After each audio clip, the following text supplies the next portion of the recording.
Welcome, everyone, to the Sports Illustrated Media Podcast. I am your host, Jimmy Traina. Thank you for listening to this episode. We've got Mike Florio from Pro Football Talk on the pod today. A lot of stuff going on with the NFL off the field with TV deals. Looks like we're getting a 17-game regular season. So we get into all that with Mike. And one of the interesting things about the conversation is a lot of the things going on with the TV deals, the extra game, really centered around gambling, according to Florio. So, and you know, the NFL doesn't like to admit that. So it's an interesting move by the NFL, how they're really making a lot of moves because of gambling. So make sure you listen, and it's a good conversation about the NFL there with Florio. Before we get to it, just a reminder, if you missed previous episodes of the SI Media Podcast, we had Brian Curtis from The Ringer and TV critic from Rolling Stone, Alan Sepinwall, on last week. I've gotten tremendous feedback on that pod. A lot of people have enjoyed it. So check that out if you missed it. 2 weeks ago, Darren Rovell was on the podcast about the trading card explosion. He sort of gave me a lesson and an education. And since that podcast, now we've got NBA Top Shot, which I tried to read about and made my head spin. So I'm behind the curve again. But if you're into this trading card thing and how it's exploded, Rovell does a good job there of explaining it all. Kevin Clark from The Ringer was on recently, as well as Aaron Andrews, Kyle Brandt, and Roman Reigns. So dip into the archives, check those out, give them a listen, subscribe to the pod, rate and review. And now that's enough of the plugs. Let's get to Pro Football Talk's Mike Florio. All right, joining me now, the man behind Pro Football Talk, Mike Florio. Mike, how are you? Doing great. Just making sure my phone's off, ringer's off, phone's turned upside down so I won't be distracted. How's it going? It's going well. Can't complain. A little bummed out that the J.J. Watt signed already. I was enjoying the Twitter sleuths trying to figure out where J.J. was going based on his tweets. That was a lot of fun for the last couple of weeks. So I'm bummed he signed so quickly. I think he was messing with us, but I still enjoyed it. I still enjoyed it very much. I don't think he started out messing with us. And then I think once he saw people getting crazy, then he decided to mess with us. It was entertaining. And that's one of the things that he brings to Arizona. You know, it just occurred to me a few minutes ago. Above everything else that move does for the Cardinals, he has a cachet to him. He has a status to him that I think replaces Larry Fitzgerald. I think getting J.J. Watt is the clearest sign yet that they fully expect to not have Larry Fitzgerald, because he kind of steps into that spot, that gravitas that they'd have with Larry Fitzgerald. That now transfers to J.J. Watt, and they have a clear leader on their defense. Whether or not he stays healthy, whether or not he's effective, those are all to be determined. But he gives them a presence they didn't previously have, especially if Fitzgerald's done. Yeah, it'll be fascinating to see what he's got left in I think he's going to have a big year, just because I think the last couple of years in Houston, I know they made the playoffs 2 years ago, but that loss to the Bills was so bad in that playoff game. And then last year, obviously, was a disaster. But the vibe I got was that he had enough of Bill O'Brien, and then obviously this year turned into a disaster. So I think JJ will play well. I want to get into some on because there's other players who are going to have fascinating off seasons, but I want to discuss a couple of off the field things first. And the first one, which I cover media, so the TV deals are big on my radar. But one thing that sort of came and went without a ton of fanfare, maybe because people expected it, was the 17 games regular season. Looks like that's going to happen this season.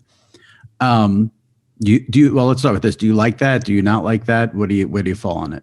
Well, one thing I learned a long time ago in dealing with the NFL, it doesn't matter what we personally like or don't like. The train is rolling. The inventory is expanding.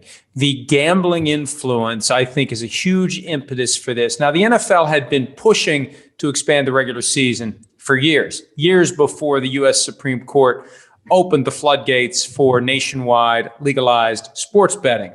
Once it arrives, though, that creates the urgency to have more product, more things on which people can bet. We get 16 more regular season games out of this. And yes, 16 fewer preseason games, but people are more likely to get engaged with and bet on the games that count. So it felt inevitable. Frankly, it feels inevitable. They're going to go to 18 at some point. And the next step is expanding the league. Once you get to the maximum number of games you can play, The only way you can expand the inventory is to add more teams. And it won't surprise me if that happens at some point. I don't want to say sooner than later, but a couple of years ago, I thought it was not happening in our lifetimes, if ever. I'm starting to think it's going to happen because they're going to realize, number one, there's more quarterbacks now than there had been in past years, quarterbacks who can come in and play well. So you don't have that situation where you'd have just 4 or 5 teams that have nothing at quarterback. So you could expand. But I think this is all part of the process. So it doesn't surprise me. They secured the right to do it last year from the union. What they wanted to do, and people thought that Jimmy trying to get these media deals done was about maybe reshuffling salary cap money for 2021. My understanding is it was all about getting the media deals done so they can do the 17 games. Because if you do 17 before you know what you're getting paid for 17, you potentially get paid less for 17. Right. And it's all about the money. Is the fact that, and I agree with you, the NFL is going to do what they want. I don't think they care about their fans in any way, shape, or form. That's my opinion. But is any of this 17-game regular season now going to help in getting us a Super Bowl on President's Day weekend, which NFL fans across the country all want that Monday off, or they want the Super Bowl to be moved to Saturday so they don't have to work the day after? Is that any factor at all in this? I know it's something the NFL's wanted to do for a long time, getting President's Day weekend, having that Monday after the Super Bowl as a holiday. Now, there's been concerns about, well, what happens if people travel and they're not at home? So their TV's off and they're not watching it at home. They went to go visit their brother and sister-in-law and their kids 2 hours away, and they're staying until Monday, and they're all watching the Super Bowl together. I don't think they worry about that anymore because they've come up with better ways than I can understand to track the total audience. They want to get it on President's Day weekend. Peter King worked out the math in his Football Morning in America column on Monday. He got it to February 13, which is as late as it's ever been, the latest it's ever been. I still don't think that next year it coincides with President's Day. I guess we could always move President's Day back a week and make it fit that way. But I think consistently land on President's Day, they're going to need one more week to bump it toward that spot. So they would never consider pushing the start of the season back 1 week to get to President's Week? I don't think so because, they made the decision 20 years or so ago to abandon Labor Day weekend because that is a TV ratings low point, but then they start up right away. And that's kind of when the world resets right after Labor Day. More people watching TV, more people there to consume the content. It's that Thursday night we get started every year with the kickoff game on NBC. I just think, look, until it's locked in stone, and I guess with the 17 game, I'm never going to see the end result of the TV contracts. It'd be interesting to see whether there's anything in there that contemplates an 18th game and whether or not they're hoping that as they try to rebuild the revenue that was lost from the pandemic, the union comes to the league at some point and says, hey, you know what? Here's an idea for getting some of this money back. Why don't we play 18 games? It's a delicate issue. And I think they'd love for the union to be the one to raise the possibility of just skipping over 17 and going straight to 18. I don't have any reason to think that's going to happen, but I have reason to believe the NFL would love for it to happen if they could find a way to make it work. Right. But meanwhile, you don't want to speak for every NFL fan, but I am sure every NFL fan would trade that, would accept pushing the season back a week, the start of the season back a week to get that Super Bowl on President's Day weekend. It seems like such an easy, simple solution. Hopefully maybe they consider it, who knows, but it doesn't sound like from what you're saying. I think they'd rather just have another week of games. Yeah. Rather than having a dark week, let's start when we always started and let's have another week of games. I think that would be their plan A and their top preference. So do you think they'd go to 18 games relatively soon? I mean, can you see that happening within 5 years? When this first came up 10, 12 years ago, the commissioner talked about 18-2, not 17-3. 17-3 became the compromise. Right. And one of the reasons I think they're going to stick with 3 preseason games is that's part of the leverage. That's part of the trade-off with the union eventually to go to 18-2. You go to 17-2, what's your trade-off? 18-1? And remember, the NFL's had a 20-game season forever. When I was a kid, 14-6, 6 preseason games, almost half the length of the regular season were these exhibition games that they made a big deal about, but those players at that time needed that much time to get in shape before the games that counted. Now they're ready to just jump right in. So I just think that, and that's why I'd like to see the TV deals. I think that the NFL would love to get to 18 as soon as they possibly could. I never knew there was a time with 6 preseason games. That's insane. Pre-78 when they went from 14 to 16 with no fanfare, no discussion, no scrutiny. It was just 14 to 16. All right, here we go. Nobody even said much about it. It's just like, hey, 2 more weeks of football. Let's go. What a different time that was. So you've mentioned the TV deals. What's interesting, what I thought was most interesting, there's a lot of interesting things based on John Oran's reporting in Sports Business Journal. I know the NFL has pushed back on it. If John Oran's reporting it, it's true. So don't listen to the NFL.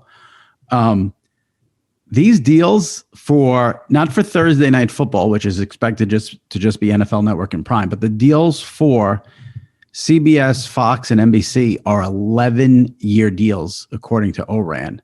I thought that was extremely interesting because I would have thought the NFL would want to open it up again in 5-6 years and make more money because of doubling the rights fees for this contract. Why do you think so long with the deals? Well, I think to get to the number the NFL wanted, the networks wanted to have a longer runway until they have to do this again. And there's a belief in the industry that the next time around is really when the deck will be dramatically reshuffled, that our entire consumption experience will be disconnected from television. It'll be all streaming. And by then, the Amazons, the Googles, the Netflix, the whatever else will be here in 10 years that currently hasn't even been invented, that those folks will be at the table and they will be in a position to take the big packages. The balance for the NFL is always this: how much money they can make for the rights versus how many people they can gather at one time for a 3-hour infomercial on their product. And that's why 3-letter broadcast TV continues to work, because nothing gathers a live audience like that, because there's still millions of people in the country, Jimmy, who don't have broadband, who rely on the $20 antenna that you get at Walmart that you stick to your TV and you grab whatever free signals come out of the air. And until that changes, there's always going to be a bigger platform when you're talking about dealing with ABC, CBS, Fox, NBC. And this is really in the woods, and this is a tech thing that I know I'm not equipped to speak of, but there's also the issue with, as you mentioned sort of at the beginning, with gambling now becoming what it's becoming. It's always been there with the NFL, but now you have the legalized, the DraftKings, FanDuels, the daily fantasy. I'm thinking of the things they do with the players. With streaming, you have so live in-game betting is huge, and every day gets bigger and bigger and bigger, and every year gets bigger and bigger and bigger. And with the live in-game betting, you can't have that delay that streaming gives you. So that's another bizarre factor in all this. They're working on it, though. They're working on it. Think about this. This conversation we're having right now. There's no delay. There's no lag. When I first had a glow point camera, when I joined NBC in 2009, and I would try to do interviews, it was horrible because there was always that 1.5 seconds. So if you anticipate that the person's done and they're not done, and you're doing this Chip and Dale routine where no, you go, no, you go, no, you go, no, you go. That has been engineered out of normal communications. I did the entire season this year from the studio above my garage, Sunday Night Football, NBC. Nobody knew the difference. It was all instantaneous. So if that technology's out there to connect my house in West Virginia to the NBC studio in Connecticut, the technology is there to deliver to everyone real time, no latency signal that then is conducive to grabbing the cell phone device, making the wager one play at a time. What's the outcome of the play? Is it a run? Is it a pass? Is it a first down? Is it a touchdown? Whatever. That's where the full engagement from the gambling comes from. And I think it's closer than either you or I realize. Okay. Well, that's going to be interesting to see when that happens. And then the other factor is, according to Oran, the networks are basically having to double what they've paid the NFL. What he said was CBS and NBC were paying $1 billion for their packages. Now they're going to be paying $2 billion. Fox, the NFL wants $2.25 billion, according to Oran, and Fox is trying to get that down. I don't know why the extra money for Fox, maybe because they have FS1 and they need highlights for those shows. That's why NFC package. Okay, because the NFC gotcha. package is more valuable than the AFC package. There you go.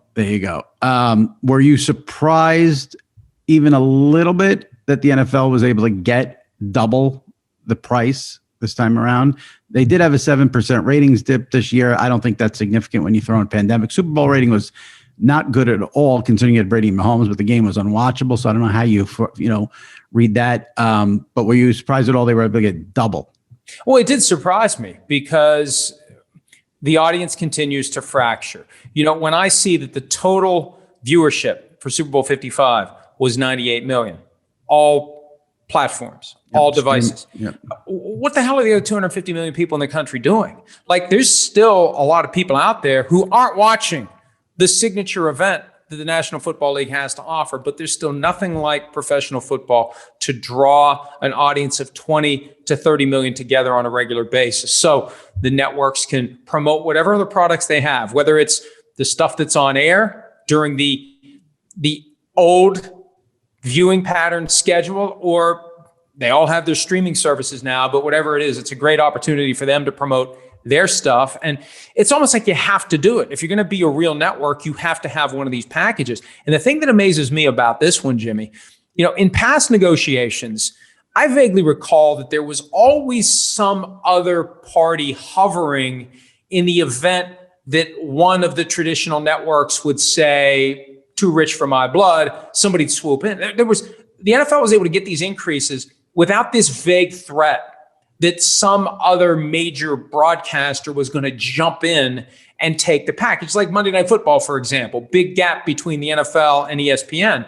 There was never a discussion of Turner trying to take it. And, the reality is, who was going to pay more than ESPN for that property? But to pull off those increases without having the leverage that comes from having that one extra body looking for one of the seats, that makes it even more impressive. Yeah, I think, if you take out the streaming companies, which you mentioned before, Amazon and Google and Apple and all that, and you just get down to TV, there aren't many places that can spend $2 billion on an 11-year deal. I've said on this podcast 3 or 4 times over the past month to 6 weeks what you just said. I was surprised Turner did not get involved, but maybe they don't want to get locked into a $2 billion deal when they have the NBA. They're fine with that. And and back to the Super Bowl thing for 1 second, what I wanted to say is, like you said, they got 98 million for all platforms, TV streaming, not a good number. But even if they would have, let's say they would have gotten 105 million, last year I think it was 100 point something. Let's say they topped it, 103 million, 105 million, 110 million. What's more impressive to me is not that, because the Super Bowl's become a holiday, it's become an event. The fact that on a Sunday at 4:25 in the middle of October, November, that Fox and CBS get 30 million in this day and age where nobody's watching network television, that is way more impressive to me than the Super Bowl number. Yeah, I agree with you completely. And we see the bigger audiences now with the late afternoon games. The TV habits have changed so much. It's not like it used to be when I was growing up, where Sunday nights we all gather around the TV. Really, every night of the week you gather around the TV because there's nothing else to consume your attention. And now with so many other ways that people can spend their time and so many different ways they can consume the content, that live sporting event that draws you in that moment, that's where the gambling becomes critical. The gambling component, it's not like you can DVR it and gamble later. Right. You have to be engaged in it live. And I think part of why the networks are paying these amounts, they see which way the ball is moving. They know it's still going to take some time to get there. And I think we need a critical mass of 35 to 40 states with legalized sports wagering before it really pops. Right. But everyone's kind of lining up at the trough for that now. And when it does pop, yeah, maybe the ratings go even higher, because as people become engaged in the process, then they're definitely going to want to be tuned in that moment, watching every play, so they can bet on whichever plays they feel like betting on. Absurd. We don't have it here in New York yet. And then, one thing, ORAN's done some great reporting on the TV deals, but one thing we haven't heard anything about is the Sunday ticket. And I know when I talk to my friends, or even I post stuff on Twitter in my column, people aren't really as interested in the CBS, Fox, NBC, because that's always going to be, like you said, it's always there. And, there was expected to be all these changes. Nothing's changing. Everything's staying the same except Thursday night. The thing everyone wants to know about is Sunday Ticket and the DirecTV exclusivity. Do we have any sort of inkling of what's going to happen with that? Well, there's been some discussion about the possibility of ESPN Plus taking over the Sunday Ticket package. But one of the things I've noticed in some of the reporting that has emerged in recent weeks, whether it's from Sports Business Journal, whether it's from CNBC, which has had some stories in this matter, and other places, I see references to streaming rights being subsumed within the various networks. And maybe, and I have nothing to base this on other than just you see these references and you're thinking, wait a minute. Did they basically carve up Sunday Ticket and sell the streaming rights to the various networks? So basically there won't be Sunday Ticket. You want to stream Cowboys, Giants, and you live in Topeka, Kansas, and the free game that you're getting that day isn't Cowboys, Giants, you better have the Fox or the CBS, whichever network has the game, platform with the stream so you can watch the game that way. I'm not saying that's where it's going. But when I keep seeing reference to streaming rights as part of these network deals, it would help explain the doubling of the price, but it would also help explain the whereabouts of the Sunday Ticket. It could be that, and this is one of those things that's just kind of vaguely rattling around in my brain that maybe I should follow up on it. Maybe I should actually do some, real reporting on it, but I never remember to do it. And maybe now I will, but it's just been kind of nagging at me that maybe Sunday Ticket just disappears and the individual networks own their own piece of Sunday Ticket. That's very, very, very, very interesting you brought that up, because when I read the ORAN report this morning, it was last night, but I read it this morning. He made sure to mention that these new TV deals, that the games will be streamed on Peacock, which is the NBC streaming app, and Paramount, which is the CBS streaming app. And when I saw that, I thought to myself, okay, so I'm in New York. The Jets are playing the Bills at 1:00. I can watch on the CBS app, but does that mean, or can I watch any CBS game? If, the Texans are playing the Titans at 1:00, do I get that game or just local market? There wasn't any detail on it. So it's interesting that you went there, because that would be a game changer for sure. I like to watch multiple games at once, but even, in New York, we get stuck with the Jets and Giants at 4:25 and there's a better game going on. If we have access to that without Sunday Ticket, that would be a tremendous, tremendous perk. And this speaks to the deeper conflict between legacy TV and streaming, because I'm sure none of these affiliates out there for CBS, when it comes to Paramount Plus or Peacock and NBC, they can't be thrilled with people having the ability to watch all of those shows on demand. You don't even have to DVR, you just pull it up. I watch Saturday Night Live when I'm working out on Sundays, and I press the button on Peacock, and I have the no ad option, which is $9.99 a month, which isn't all that bad. Although I hope you're not paying for Peacock. I pay for it. I'm happy to pay for it. What's the point of working there if you don't get the thing for free? No, I don't mind. I don't mind supporting the platform, but it's amazing because you don't have to screw around with commercials. It just goes from one sketch to the next, and it's done in an hour. And that would have that. So my point is, if you're in New York and you have Paramount Plus and you can watch any CBS game that's on at that window, when they're hoping that you tune in and watch the CBS game that's live on the local affiliate, that's intriguing. And I'm sure the affiliates won't like that one bit. Now, Sunday Ticket's always been there, but this will be a hell of a lot. If we're on to something, there's a chance we're not. But if we're onto something here, it makes the whole process of the Sunday Ticket a lot easier than it was. I know when I first got it, you got to get the satellite dish. And it's a pain in the ass, and you got to do this and you got to do that. And you get all the games or none of the games. Well, if they break it up, and you get the Fox streamer, you get the CBS streamer. It's cheaper, it's easier, it's more flexible, and maybe it's more valuable to the individual networks to have those rights.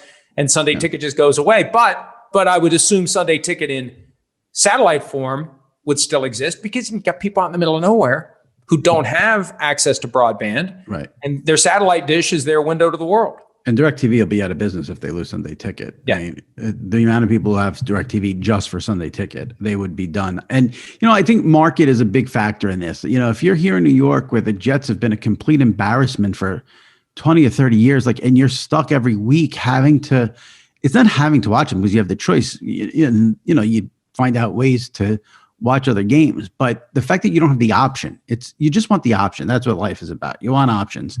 And on a Sunday at 4:00, I want the option of not watching one of the most inept and embarrassing franchises in sports history. I want to watch the best game of the day. It's not that difficult. So, if you're in a double market like we are, it's tough. If you're in a single market, you're going to get the best game pretty much most of the time. But we're saddled with Jets and Giants every week, and you get limited on what you get access to.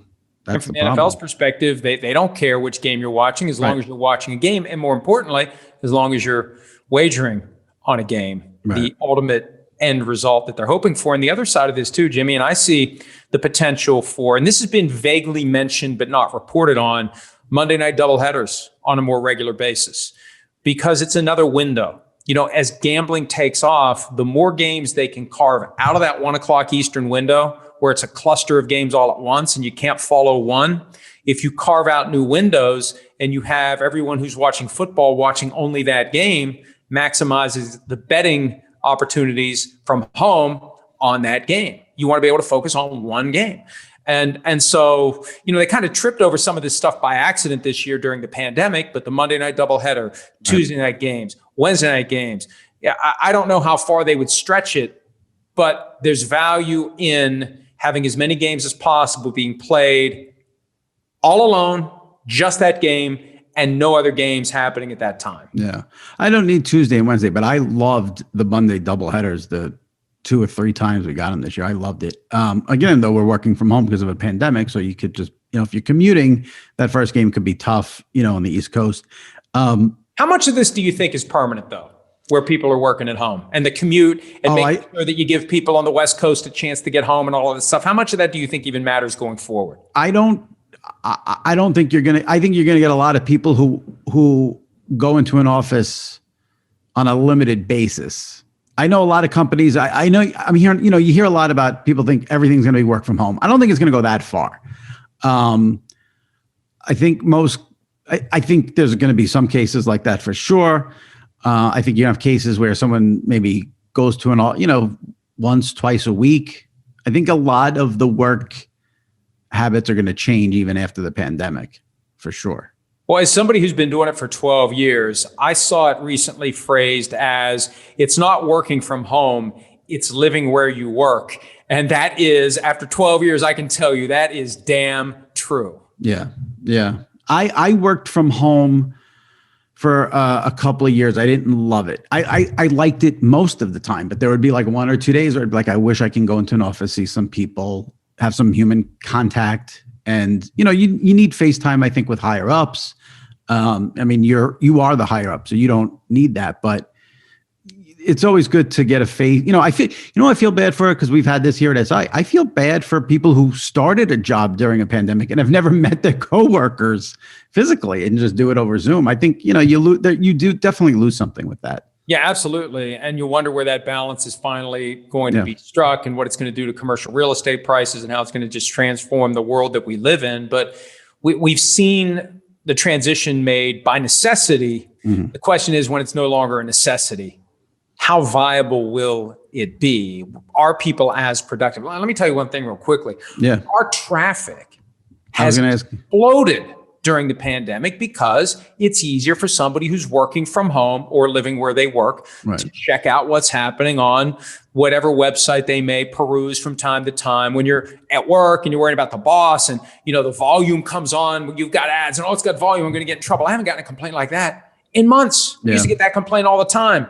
Oh, I'll turn that volume off on your ads. Nobody cares anymore because there's no boss hovering over them if they want to take 5 minutes and see what's happening in the NFL. And our traffic, for February, I may not be remembering these numbers correctly. We had 36.3 million page views and 7.6 million unique visitors last February. This February, with no scouting combine, 36.3 became 59.2. Wow. And 7.6 became 14.6. Wow. That is, that's not with an no increase. scouting combine. Yeah.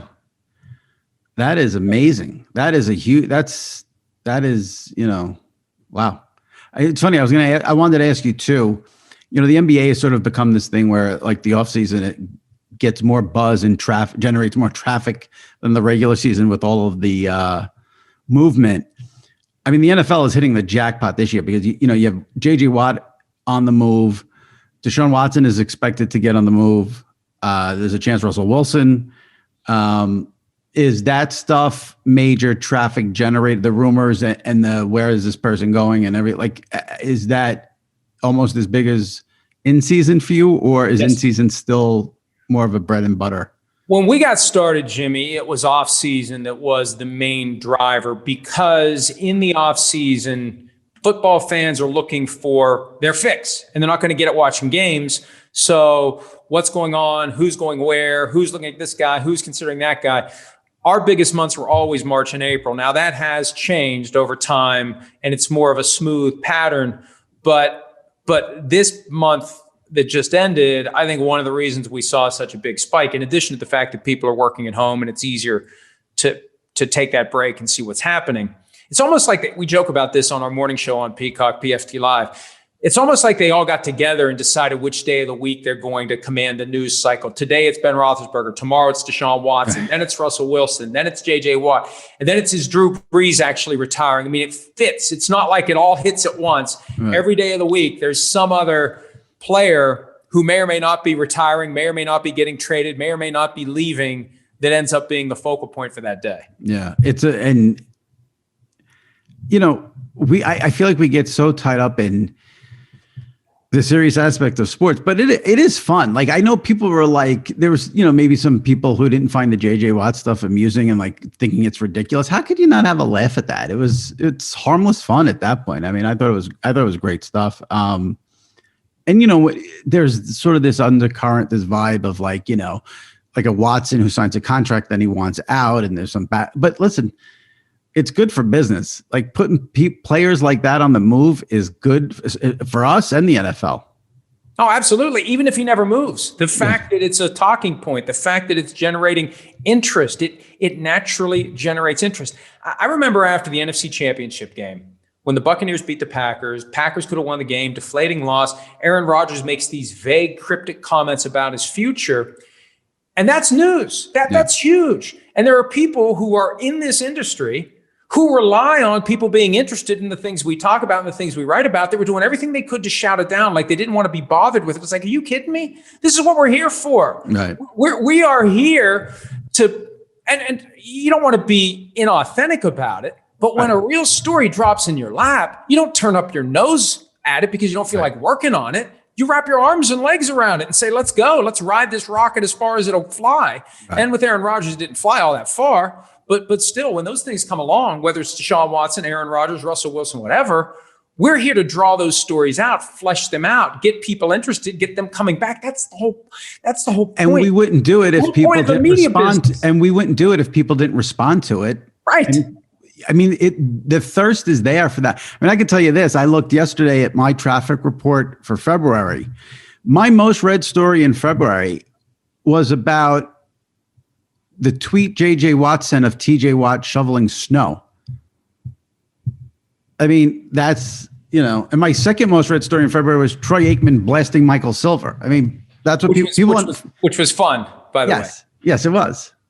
Always fun. It's always fun when it doesn't involve me. I love a good media fight when I'm not part of it. Let me tell you, here's my top story for the month. There was a petition on change.org to get Tom Brady to give back his $960,000 PPP loan from the pandemic. 2.1 million views for a story that took me 15 minutes to write. 2.1 million views. And it was something that just popped and it went and it didn't stop. And it's these personalities who are polarizing. People are interested. They click, they read. And that's what we're there for. And there is a balance. Mm-hmm. You don't want to be engaged in clickbait. You have no credibility if you're engaged. I'll do a little clickbait here and there. But I'm not going to lie. I'm not going to make stuff up, but I got to get you to click. Well, right. And look, there's two kinds of clickbait. There's the clickbait that sells exactly what is in the trap. And then there's the clickbait that sells you something completely different from what you're going to see when you click through to the other side, or it's going to be some harvest of clicks where you've got 50 different things you have to flip through to finally figure out what it is that you were sold on in the first place. I got no problem with having a compelling story and using a tweet or some other method to get someone to click on it and read it if the payoff's there. Right. If the payoff's not there, then you are tiptoeing towards charlatan territory. If the payoff's there, fine, that's what we're here for. Right. That's the thing. There are so many people in this business that instead of giving the audience what the audience wants, they give the audience what they think the audience should want. And then when those people get laid off, they wonder what the hell happened. Right. What's gone wrong with my business? What's gone wrong with it is you're losing sight of the fact we're all salesmen. You got a customer who's interested in this. If you give them this instead of this, they're going to go somewhere else and get this. And I don't mind listen, if you're writing something, you have to sell it. That's part of this business. So I don't mind a little hyperbole. I don't mind, if I say, but listen, you can't lie. If I say that I think something's funny, I think it's funny. One of the things that cracked me up might not be the right, well, it did crack me up, is when there was that whole hullabaloo with the NBA and China. You could take the side of bashing the NBA to get those clicks. But those people doing that, they don't give one shit about the U.S. relationship with China. They're doing it to get people to click onto. You think they ever thought about U.S.-China relate? No, but they saw that they can get a, very, fiery headline out there and that's part of the game. My guiding principle, Jimmy, for 20 years now, our 20th anniversary is coming up on November 1st. And it's always been very simple. I was a huge fan of the rock group Kiss when I was a kid. And in one of the interviews that Paul Stanley, the front man with the star, the only non-symmetrical member of the group, he had a star over one eye and nothing over the other eye. He said they created the act that they would pay money to go see. And that's always been, for me, the guiding light. Right. What am I interested in? I'm going to write about and talk about the things that I'm interested in, right, because that's what I would spend my time consuming. So more people need to do that. Maybe they don't. Yeah. Maybe we shouldn't give away the secrets here. Well, we're lucky that we get to do that because I'm in the same boat. SI doesn't tell me what to write about. I write about what I want every day. And, we're very lucky to do that. Not everyone gets that opportunity. So, but yeah, ideally that's what you want. You want people, you don't want to read someone who doesn't care about what they're writing about. That's for sure. I wanted to ask you about a couple of players, but before the other thing I wanted to get into a little bit, I'm just curious, because we talked about the NFL and the gambling thing. And I know that the NFL has told the networks they don't want the networks mentioning gambling, even though, as you have stated throughout this podcast, it's such a huge thing now for the league. So I find that ironic that, they won't let Jim Nantz mention a point spread, but they may add an extra Monday doubleheader game to capitalize on people gambling. I wasn't going to ask that. So what I wanted to ask you was, what is your as someone who has what might be the most important website in terms of NFL news and what fans go to, and you mentioned the numbers, what's your relationship with the NFL? Do you ever hear from them? Do they ever push back on stuff you report? I was surprised they came out so hard against Oran, who is an excellent reporter and does not make stuff up. So when the Oran thing happened, I was curious what your relationship is like with the league. Well, and I think they did what they did with the report about the deal between the NFL and Disney because they want to announce it. Right. They want to be the ones to stand up and pull the sheet off of the Rocky statue. And they don't want any Mr. T's out there in the crowd getting ahead of things. I think that was why they did what they did, because it was spontaneous, gratuitous, didn't even have to ask. There it was. Email shows up. In case you're wondering, here's our statement. Geez, it makes my job a lot easier when I don't even have to ask the question. From my perspective, the relationship is complicated, but also very simple. I cover the NFL on a completely independent basis. I own my shop. My content is exclusively licensed to NBC. People think NBC bought PFT. NBC hasn't bought PFT. PFT is owned separately and independently. And my original contract with NBC, and it still is in there to this day, I've got full control over what I write, what I say, what I do. Now, I'm on NBC platforms where I have to be a little more careful. Right. What'll happen from time to time, there'll be something that I write at PFT that someone may not like, and then sometimes that gets back to NBC, and NBC has always been supportive, defensive, and they've always honored the agreement that I can say whatever I want to say within the confines of the platform I own. So, right. Well, that's good to hear. And here's the reality, and this is a blessing and a curse. I won't say all 32 owners read the site on a regular basis, but the number is far closer to 32 than 0. Absolutely. I think the problem is this. They see something we write, an argument that we make, some mistake that we point out, something that gets them concerned about something. So what happens? Somebody's phone rings at the league office and they get asked some tough questions about something that we wrote, that we expressed an opinion on, whatever. Right. And then that's when I think the process activates of some pushback because somebody got their butt chewed out by an owner, and then somebody else got their butt chewed out by someone higher than them on the league office letterhead, and eventually somebody complains. But look, how often would you say that happens? Twice a year max. Oh, that's not bad. It's not even that big. That's not bad at all. Yeah. But let me tell you this. The ultimate key is, and I've had this conversation and I'll be fully transparent. I've talked to people at the league office. So let's just communicate. Right. Let's communicate. Because what happens is I'll be writing about a certain storyline that they don't like, and they just don't say anything. They just ignore it, and they ignore it, and I keep writing about it. They ignore it, I keep writing about it. They ignore it, I keep writing about it, and eventually it all blows up. It's like, why isn't somebody, from the moment they see something I don't like, at least engage with me? Let me see the other side of the coin. I'm not unreasonable, but if I have a belief on something and no one ever tries to tell me it's wrong or tries to let me see the other side, that, like any other human being, that belief is going to bake into the cake. Right. And I think it's just a mistake for anyone to let it fester and fester and fester until it explodes. And I think we've worked past that. We have a good open line of communication. So that's one of the reasons why it doesn't happen very often. Right. Yeah. 2 flare-ups a year is nothing. Before I let you when go, it happens, it's not. Right. Trust me, when it happens. Can you give us like what the biggest blow up was about, or would you rather not say? I probably shouldn't say. Maybe I will. I don't know. Look, we all know what the hot button issues have been over the past few years. Colin Kaepernick, hot button, the workout from 20. What year was that? 19. Hot button stuff. Right. There's the hot button stuff that we write about and that we cover. When you press a hot button, it can trigger a hot response. Right. Before I let you go, 2 very quick questions. Is it 100% certain Deshaun Watson will be on a team other than the Texans next year?